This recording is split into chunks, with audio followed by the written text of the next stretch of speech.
The marble lobby fell silent as three security guards surrounded the black man in the $3,000 suit, handcuffs gleaming under crystal chandeliers.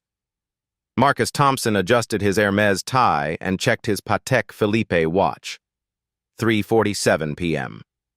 The Japanese investors would arrive in 13 minutes for the most important meeting of his career.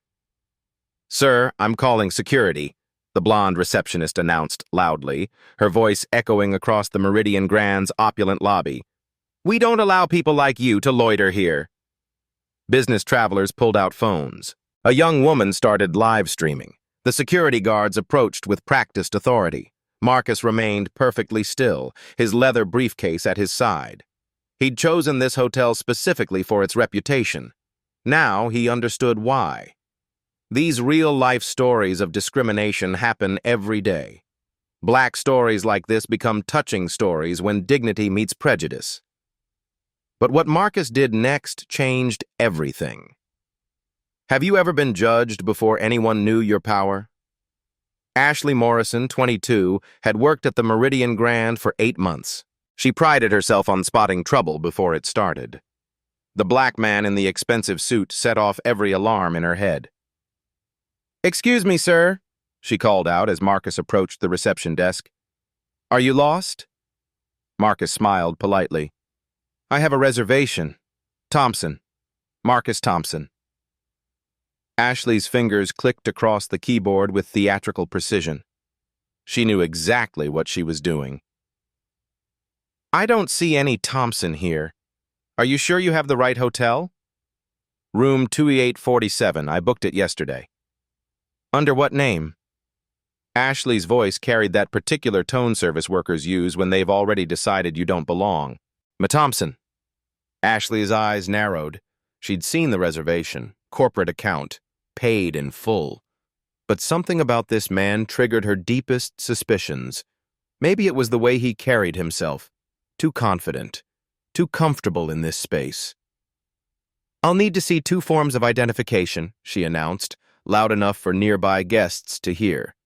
"And proof of employment." Marcus raised an eyebrow. "Proof of employment?" "Hotel policy," Ashley lied smoothly. "We've had issues with certain urban clientele lately." The businessman behind Marcus in line shifted uncomfortably. A young Asian woman at the lobby cafe pulled out her phone and started recording. Sarah Chen had 47,000 TikTok followers and a nose for viral content. Marcus placed his driver's license on the marble counter. Ashley examined it with exaggerated scrutiny, as if checking for forgeries. "This address doesn't match our records," she said, though she hadn't checked any records. "That's my home address. The reservation was made through my company." "What company?" Marcus's phone buzzed. Wall Street Journal. He declined the call. "I'm sorry, but I need to get to my room. The meeting starts in 10 minutes. Ashley's supervisor, Claire Williams, appeared beside her. 45 years old, 20 years in hospitality, Claire had perfected the art of polite discrimination. "Is there a problem here?" Claire asked, her tone already suggesting there was. "This gentleman claims to have a reservation, but something doesn't add up," Ashley explained, her voice dripping with manufactured concern. Claire studied Marcus with the practiced eye of someone who'd spent decades gatekeeping luxury spaces. His suit was expensive, yes, but anyone could rent designer clothes. His watch looked real, but replicas were everywhere. What bothered her most was his composure. He wasn't nervous enough. "Sir, I'm going to have to ask you to step aside while we verify your reservation," Claire said. "Sometimes there are complications with certain bookings." Marcus glanced at his watch. 3:52 p.m. 8 minutes until the meeting that would determine whether Thompson Holdings acquired the Yamamoto Technology Group. 8 minutes until a deal that had taken 18 months to negotiate. Behind him, the lobby filled with whispers. Sarah Chen's live stream had gained 3,000 viewers. At Meridian Grand racism was starting to trend. "Ma'am, I have confirmation emails, payment receipts, and a corporate account," Marcus said calmly. "I've stayed at Meridian Properties dozens of times." Then you'll have no problem providing additional verification, Claire replied. Ashley, call security. We need to clear this up properly. Ashley's fingers flew across her phone. Security to the main lobby. Possible trespassing situation. The word trespassing sent a chill through the gathered crowd. Phones emerged from pockets and purses. The scene was being documented from multiple angles. Marcus opened his briefcase and pulled out a folder. Inside, Claire glimpsed legal documents, what looked like contracts, and an Emirates boarding pass. First class, Dubai to JFK. Yesterday's flight. I don't need to see your travel arrangements, Claire said quickly, closing the folder. I need to see proof that you belong here. I belong here, Marcus said quietly. More than you know. The security guards arrived. 3 men in dark suits, earpieces, and the kind of purposeful stride that said they'd done this before. The lead guard, a former police officer named Rodriguez, had been briefed on disruptive individuals during his training. What's the situation? Rodriguez asked Claire. Gentleman claims to have a reservation. We can't verify his identity or payment method. He's becoming agitated. Marcus hadn't raised his voice. He hadn't moved from his position. But Claire's version of events was already shaping the narrative. Sir, I'm going to need you to come with us, Rodriguez said, his hand resting on his handcuffs. The live stream audience reached 13,000. Comments flooded in, some supportive, some ugly, all documenting this moment in real time. Marcus looked around the lobby. The businessman behind him stepped forward. Excuse me, Jake Miller said, his voice carrying the authority of someone accustomed to being heard. I saw this gentleman check his reservation on his phone. He clearly belongs here. Ashley turned on Jake with surprising venom. Sir, with respect, this doesn't concern you. We know how to handle these situations. These situations? Jake repeated. Look, I get it, Ashley said, her voice dropping to a conspiratorial whisper. White guilt is real, but enabling behavior like this doesn't help anyone. The comment hit the live stream like a bomb. Sarah Chen's viewer count spiked to 8,000. The hotel's reputation was crumbling in real time. Marcus checked his watch again. 3:55 p.m. 5 minutes until the meeting. 5 minutes until everything he'd worked for either succeeded or failed. His phone buzzed. Tokyo Stock Exchange. He declined the call. The security guards moved closer. The crowd pressed in. Phones recorded every angle. And Marcus Thompson, majority shareholder of Thompson Holdings, owner of a $800 million empire, stood perfectly still and made a decision that would change everything. The security guards formed a loose semicircle around Marcus. Rodriguez had dealt with similar situations before. In his experience, well-dressed troublemakers were often the most dangerous. They had the most to lose, which made them unpredictable.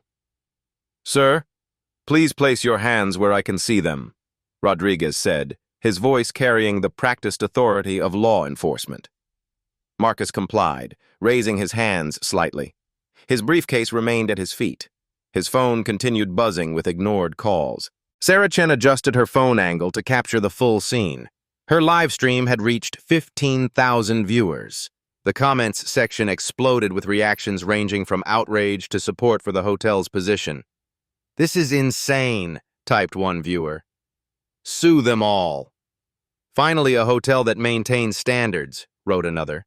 Good for them. The divide was immediate and visceral. The story was writing itself in real time. Claire Williams felt the weight of the moment. 20 years in hospitality had taught her to read situations. The growing crowd, the cameras, the building tension. This was either going to end quietly or become a nightmare for the hotel. Sir, we're going to need you to come with us to discuss this privately, she said, gesturing toward the security office. I'd prefer to handle this here, Marcus replied calmly. In front of witnesses. The word witnesses sent a chill through the hotel staff. In the age of social media, witnesses meant accountability. Witnesses meant consequences. Ashley Morrison felt her confidence wavering. She'd started this confrontation, but now it felt bigger than her. The businessman who'd defended the man was glaring at her. The young Asian woman was clearly filming everything. Other guests were pulling out phones. "Look, maybe we can just—" Ashley started. "No," Claire interrupted. "We follow protocol. Security, please escort this gentleman out." Rodriguez stepped forward, his hand moving to his handcuffs. "Sir, you need to come with us. Now." Marcus checked his watch. 3:57 p.m. 3 minutes until the meeting. 3 minutes until Yamamoto Technology Group's executives arrived to finalize the acquisition that would reshape both companies. His phone buzzed again. Forbes magazine. He declined the call. The crowd around them had grown to nearly 20 people. Hotel guests, staff members, and a few curious passers-by drawn by the commotion. The energy was electric, dangerous. Jake Miller pushed forward. "This is ridiculous. The man has a reservation. Check your system again." "Sir, please step back," Rodriguez warned. "This doesn't concern you." "It concerns everyone," Jake replied. "This is 2024. We don't do this anymore." Ashley's face flushed red. "You don't know what you're talking about. We see this all the time.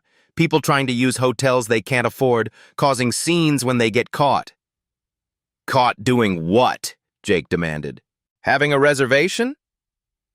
The live stream audience had reached 22,000. #Meridian.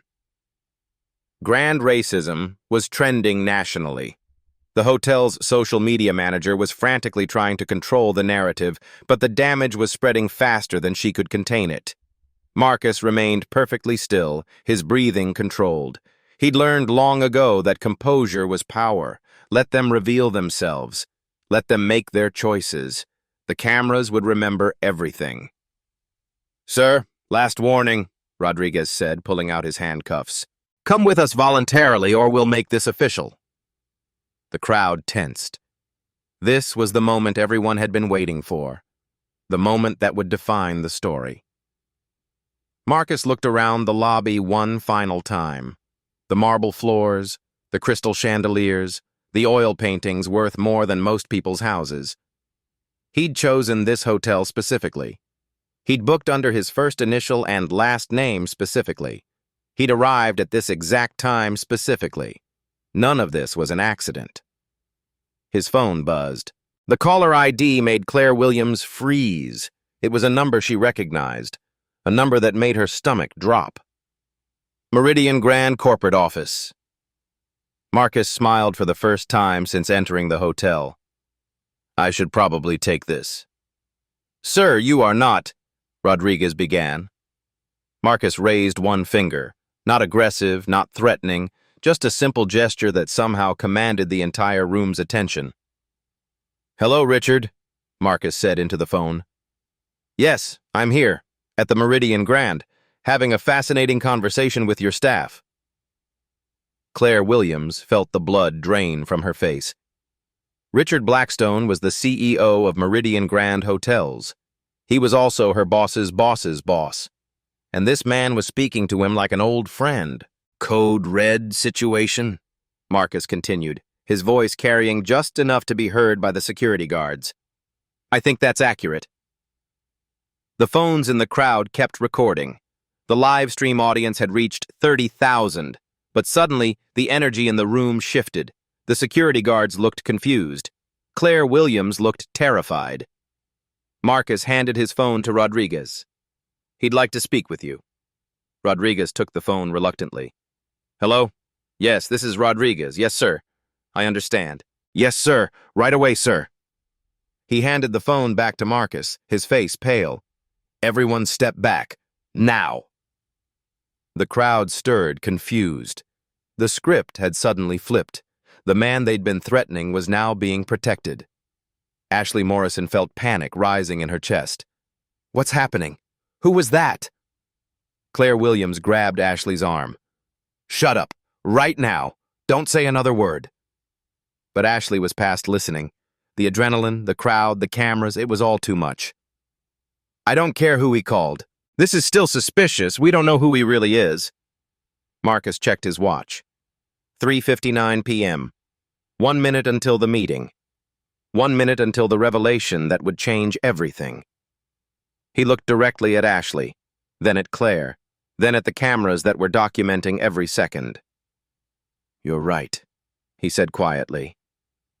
"You don't know who I really am." The Japanese investors appeared in the lobby entrance, 3 men in identical dark suits, moving with the precision of people accustomed to billion-dollar negotiations. They paused, taking in the scene. The crowd, the cameras, the security guards, the man in the expensive suit standing calmly in the center of it all.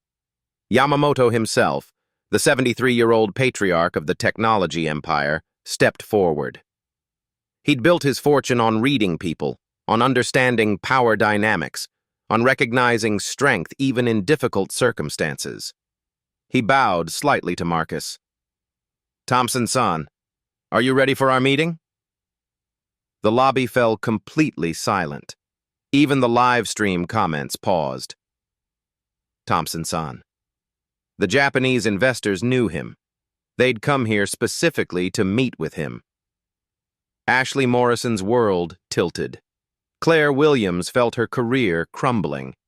The security guard stepped back, and Marcus Thompson, owner of Thompson Holdings, majority shareholder of Meridian Grand Hotels, smiled.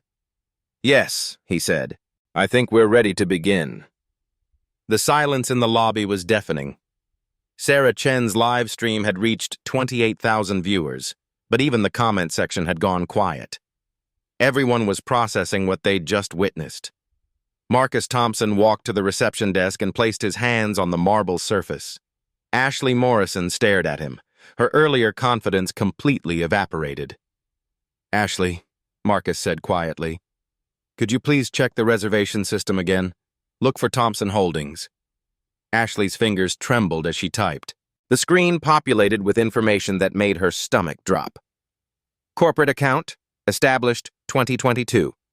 VIP status, unlimited credit authorization. And at the bottom, a note that made her blood run cold. Primary account holder, M. Thompson, CEO. "I don't understand," Ashley whispered.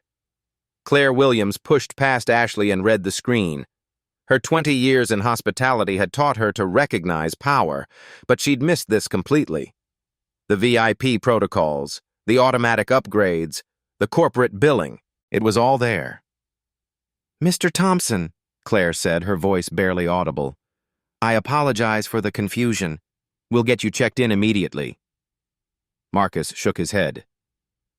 "I'm not confused, Claire. Are you confused?" The question hung in the air like a challenge.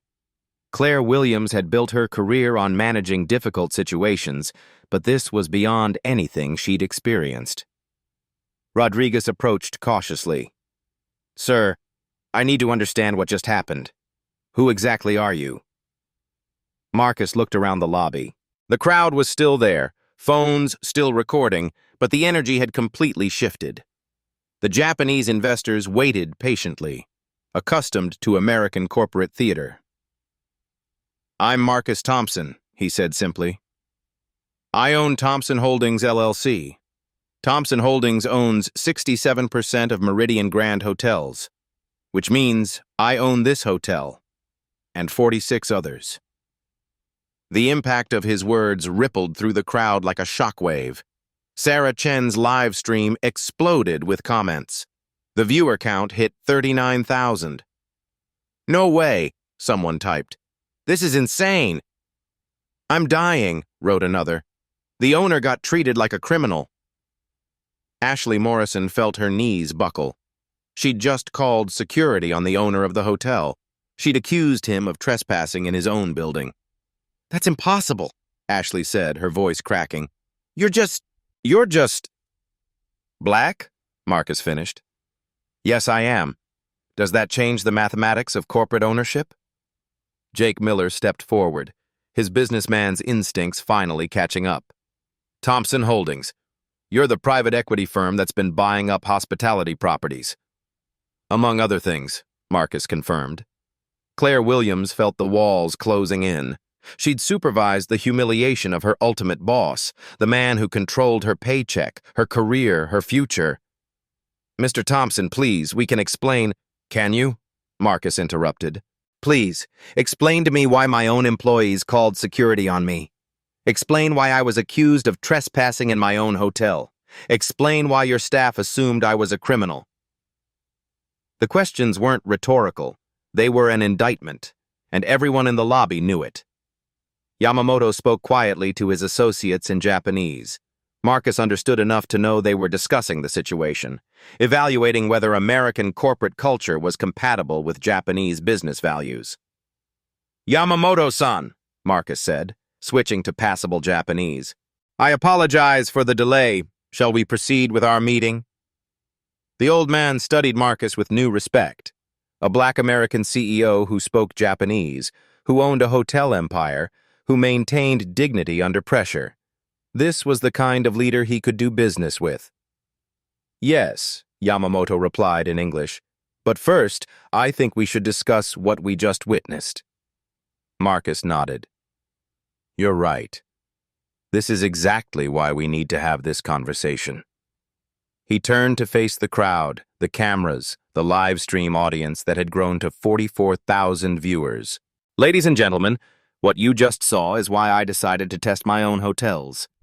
For the past 6 months, Thompson Holdings has been conducting bias audits across our properties. We hire actors to pose as guests. We record interactions. We measure service quality based on race, gender, and perceived economic status."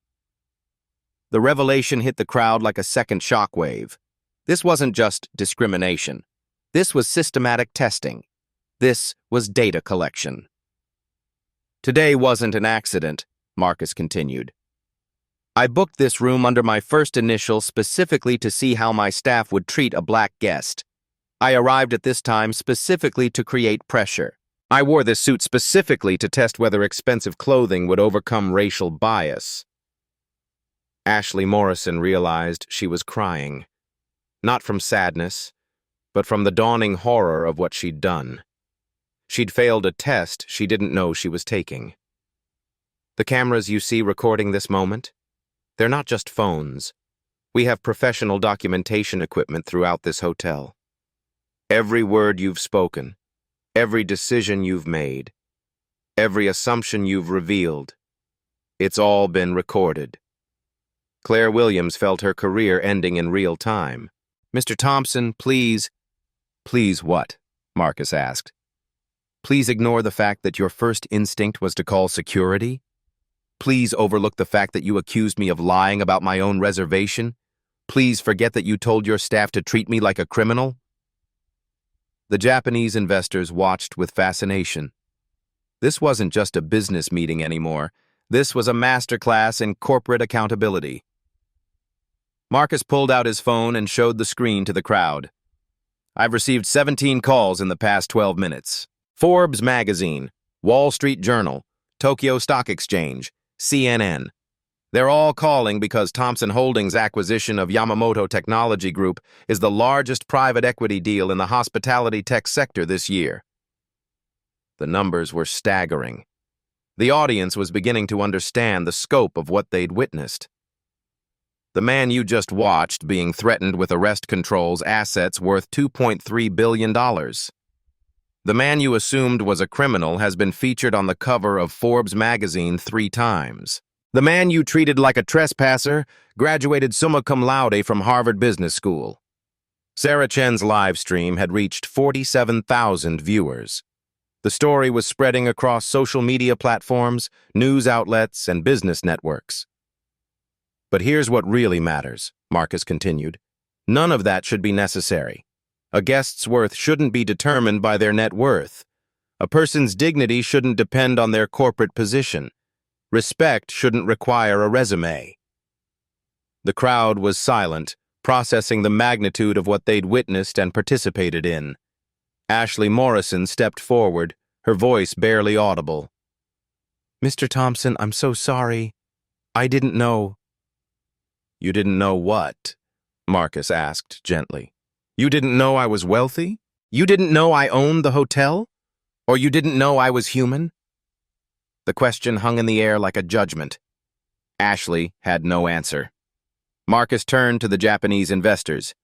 Yamamoto-san, in your culture, respect is fundamental to business relationships. What you've seen today is why Thompson Holdings is committed to changing American hospitality culture. We want to build companies that reflect dignity, not bias. Yamamoto nodded slowly. This is why we are here. We believe in your vision.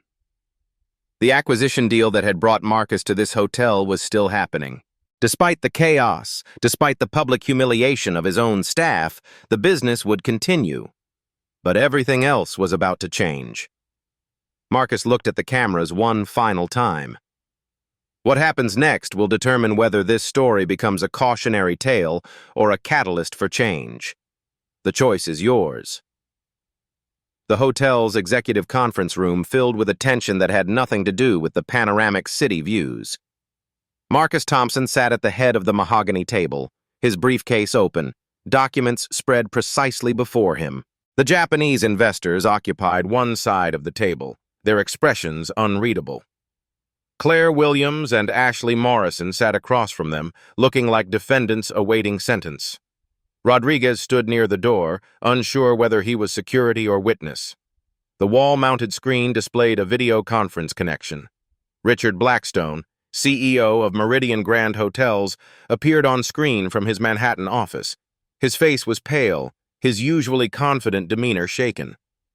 "Marcus," Blackstone began, "I want to apologize." "Richard," Marcus interrupted quietly, "we'll discuss apologies later. Right now, we need to address the business implications of what happened today." Marcus opened his laptop and projected a presentation onto the room's second screen. The first slide showed real-time social media metrics. #Meridian.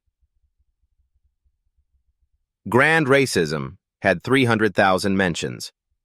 The hotel's stock price had dropped 1.8% in 30 minutes. "These numbers represent immediate financial impact," Marcus said, his voice steady.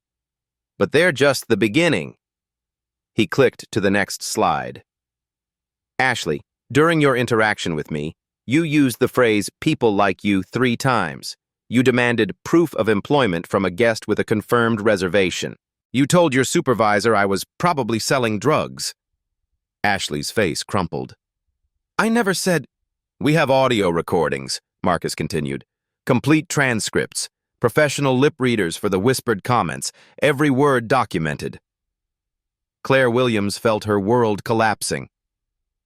"Mr. Thompson, surely we can handle this internally." "Can we?" Marcus asked. "Because this isn't isolated. Our bias audits have documented similar incidents at 23 of our 47 properties. The pattern is systematic." He clicked to a slide showing statistical data.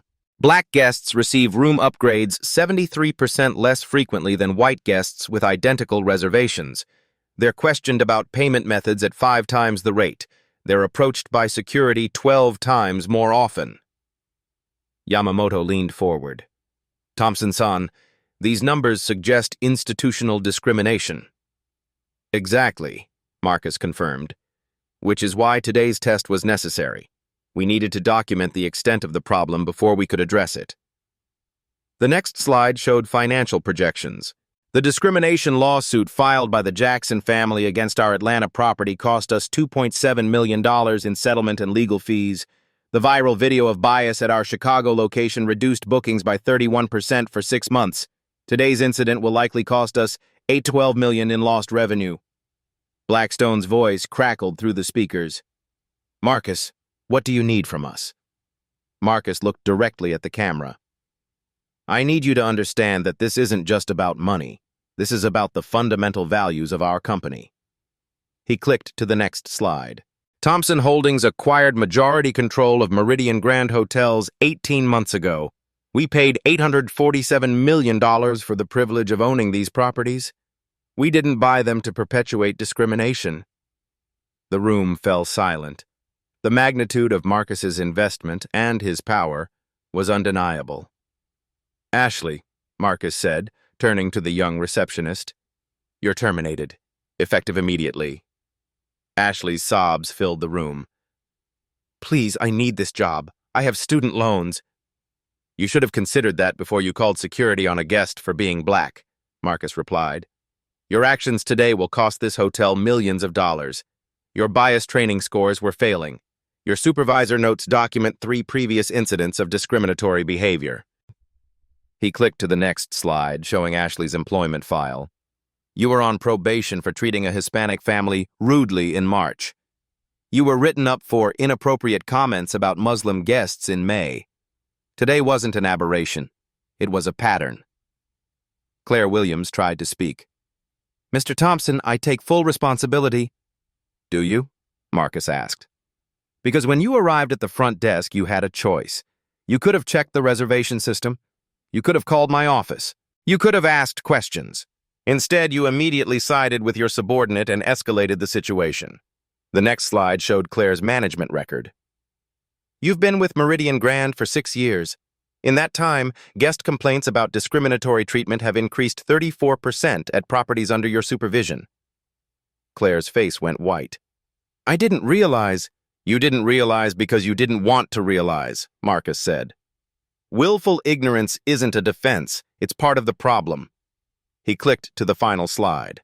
Here's what happens next. Ashley, you're fired. No severance, no references. Your actions today violated federal civil rights law, and we'll be reporting this incident to the Equal Employment Opportunity Commission. Ashley's crying intensified. This will ruin my career. Your career in hospitality is over, Marcus confirmed. You've proven you can't be trusted to treat all guests with dignity. He turned to Claire. You're suspended pending investigation. We'll be conducting a comprehensive review of your management practices. If the pattern of discrimination continues, your employment will be terminated. Claire nodded miserably. I understand. Rodriguez, Marcus continued, you followed protocol as you understood it, but that protocol needs to change. All security personnel will receive mandatory bias training within 30 days. We're also implementing a new policy. Security cannot be called on guests unless there's evidence of actual criminal behavior. Rodriguez shifted uncomfortably. Yes, sir. Yamamoto spoke quietly. Thompson-san, how do you ensure this doesn't happen again? Marcus smiled for the first time in the meeting. That's an excellent question, and it's directly relevant to our acquisition discussion. He opened a new presentation. Yamamoto Technology Group has developed artificial intelligence systems that can detect bias in real time, facial recognition software that measures service quality, audio analysis that identifies discriminatory language. This technology could revolutionize hospitality. The Japanese investors exchanged glances. This was why they were here. We propose implementing your AI systems across all Thompson Holdings properties, Marcus continued. Real-time monitoring of guest interactions, automated alerts for bias incidents, data-driven training programs for staff. The numbers were staggering. The technology was cutting edge. The potential impact was enormous. The acquisition isn't just about buying your company, Marcus explained. It's about using your technology to eliminate discrimination from the hospitality industry. Blackstone's voice came through the speakers. Marcus, what's the financial commitment? $2 million annually for bias training programs, $5 million for technology implementation, $3 million for ongoing monitoring and evaluation. Total investment, $10 million per year. The room was silent as everyone processed the figures. That's expensive, Blackstone said. Discrimination is more expensive, Marcus replied. Today's incident will cost us more than our entire annual bias prevention budget. Yamamoto nodded slowly. This is why we want to work with Thompson Holdings. You understand that technology should serve human dignity. Marcus clicked to the final slide. Ladies and gentlemen, we have a choice. We can continue managing discrimination as a public relations problem, or we can eliminate it as a business practice. He looked around the room. I prefer elimination. The Japanese investors conferred quietly in Japanese. Ashley Morrison continued crying. Claire Williams stared at her hands. Rodriguez stood at attention. The acquisition proceeds as planned, Yamamoto announced. But we want to accelerate the bias prevention technology implementation. Marcus smiled. I was hoping you'd say that. The business deal was done. The systematic changes would begin immediately. The viral video would become a case study in corporate accountability. But first, there were immediate consequences to address. The Meridian Grand's lobby had transformed into a media circus. News crews from CNN, ABC, and local stations crowded the entrance. Social media influencers live-streamed from every corner. The story had exploded beyond a viral video into a national conversation about bias in corporate America. Marcus Thompson stood behind the reception desk, exactly where he'd been humiliated 3 hours earlier. This time, he wore a hotel name tag reading M. Thompson, owner. The irony wasn't lost on anyone. Ladies and gentlemen, Marcus began, his voice carrying across the marble lobby, thank you for your attention. What happened here today represents both a problem and an opportunity. The crowd of reporters, hotel guests, and onlookers fell silent. Sarah Chen's live stream had reached 80,000 viewers. The story was trending globally. At 3:47 p.m., I was denied service at my own hotel because of my race. By 4:00 p.m., security was called to remove me from property I own. By 4:30 p.m., we had terminated the employees responsible and begun implementing systematic changes. He gestured to the reception desk. Ashley Morrison is no longer employed by Meridian Grand Hotels. Her actions today violated company policy, federal civil rights law, and basic human decency. She will not receive severance pay or references. The crowd murmured. Justice felt swift and decisive. Claire Williams has been suspended pending investigation. Her pattern of tolerating discriminatory behavior makes her unsuitable for hospitality management. We expect her employment to be terminated within the week. Marcus clicked a remote, and the lobby's screens displayed a new policy document. Effective immediately, all Meridian Grand properties will implement the following changes. First, bias reporting system. Guests can now report discriminatory treatment through our mobile app. Reports trigger automatic investigation and management review. Second, real-time monitoring. AI systems will analyze guest interactions for bias indicators. Staff displaying discriminatory behavior will receive immediate intervention. Third, monthly bias training. All employees will complete updated sensitivity training focusing on unconscious bias, cultural competency, and inclusive service. Fourth, financial accountability. Any employee found guilty of discrimination will be terminated without severance. Managers who fail to address bias will face similar consequences. Fifth, public transparency. We will publish quarterly reports on bias incidents, employee training completion, and guest satisfaction across demographic groups. The crowd was impressed. The changes were comprehensive, immediate, and verifiable. A CNN reporter raised her hand. Mr. Thompson, some critics might say this is performative. How do we know these changes will actually happen? Marcus smiled. Because we're partnering with Yamamoto Technology Group to implement AI-powered bias detection across all our properties. The technology launches in 60 days. The data will be public. He clicked to the next slide, showing partnership details. Yamamoto's systems can detect discriminatory language, measure service quality differences, and identify bias patterns in real time. There's nowhere to hide. A local news anchor asked, "What about other hotel chains? Will they adopt similar measures?" "I hope so," Marcus replied. "But we're not waiting for industry consensus. Thompson Holdings controls 47 properties across 23 states.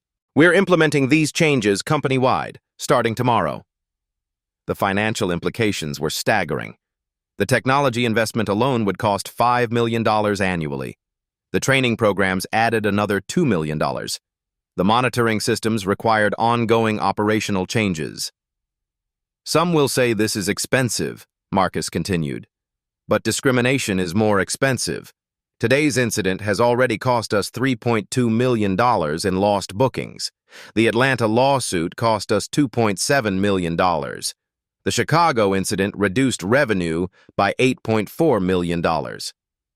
He looked directly at the cameras.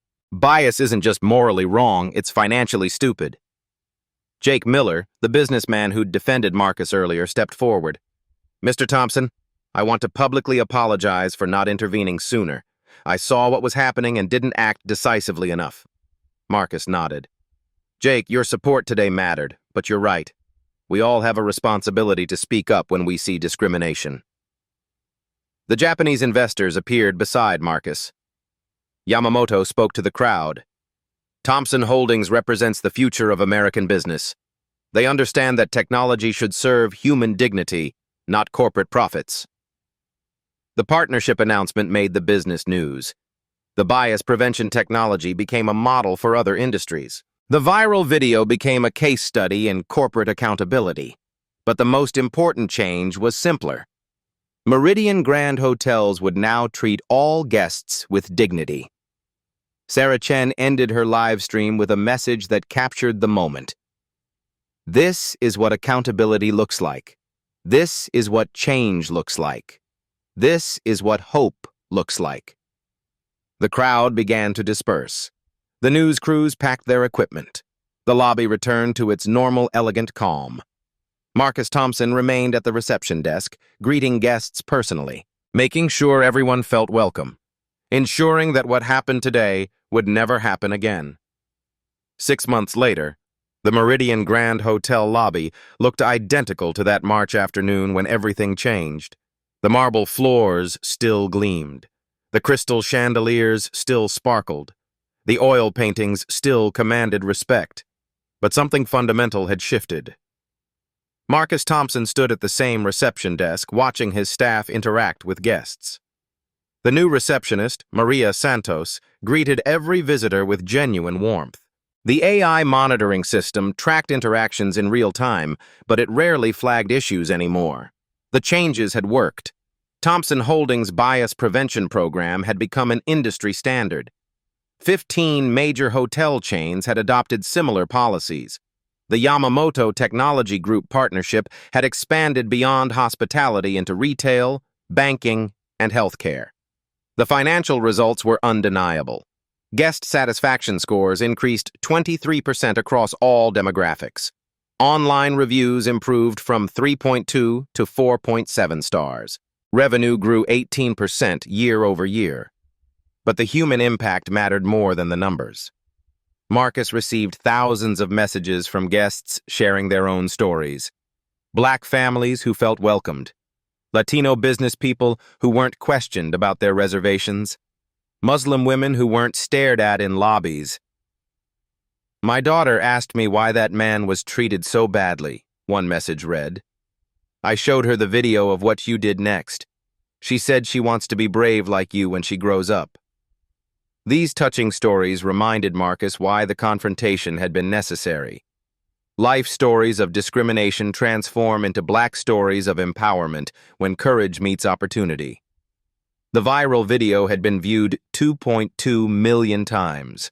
It became required viewing in business schools, diversity training programs, and corporate leadership seminars. Ashley Morrison had left the hospitality industry entirely. She now worked as a bias prevention consultant, sharing her story as a cautionary tale. Her transformation from perpetrator to educator showed that people could change. Claire Williams had been terminated but found new employment at a diversity consulting firm. She used her experience to help other managers recognize and eliminate discriminatory practices. Marcus's daughter, now 16, kept a framed photo of that day on her desk. This is what integrity looks like, she told friends. This is what my father taught me about standing up for what's right. The real legacy wasn't the policies or the technology. It was the principle that dignity isn't negotiable. That respect shouldn't require credentials. That everyone deserves to be treated with humanity. Marcus looked at his watch. The same Patek Philippe he'd worn that March afternoon. But now it reminded him not of time pressure, but of patience. Change takes time. Justice takes persistence. Progress takes courage. His phone buzzed. Another hotel chain requesting consultation on bias prevention. Another opportunity to transform an industry. These real-life stories of transformation continue every day. When we share Black stories of courage, we create more touching stories of change. Your voice matters in this conversation. Have you experienced discrimination in hotels or other businesses? Share your story in the comments below. Every story shared helps someone else feel less alone. If this story inspired you, please share it with 3 people who need to see it. Hit that subscribe button and ring the notification bell for more life stories that matter. Together, we can ensure that dignity becomes the standard, not the exception. Together, we can make sure everyone feels welcome everywhere they go. What would you have done in Marcus's situation? Let us know in the comments.